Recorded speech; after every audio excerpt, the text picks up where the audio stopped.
কলকাতার জীবন্ত কালী মা শ্যাম সুন্দরী।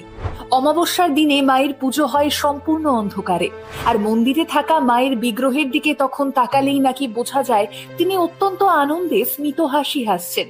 51 সতীপীঠের পূর্ণাংশ রূপে মা ওই মন্দিরে বিরাজমান, আর সেই কারণেই তিনি জীবন্ত। ভক্তদের ডাকে তিনি প্রত্যক্ষভাবেই সাড়া দেন। মন থেকে মায়ের কাছে কিছু চাইলে নাকি তিনি কোনো ভক্তকেই খালি হাতে ফেরান না।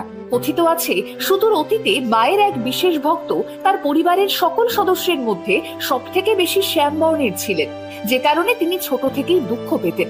এদিকে এক আত্মীয়ের বাড়িতে গিয়ে মা শ্যামসুন্দরীর ছবি দেখে আত্মীয়ের কাছে তিনি জানতে চান কে ইনি, আর তখন সেই আত্মীয় তাকে জানান ইনি হলেন শ্যামা কালী। তখন ওই ভক্ত অনুভব করেছিলেন যে তাকেও তো সবাই তার গায়ের রঙের জন্য শ্যামা বলেই ডাকেন, আর তখনই শ্যাম সুন্দরীকে নিজের প্রিয়জন বলেই মনে করতে থাকেন তিনি, আর তখন থেকেই মায়ের নাম হয়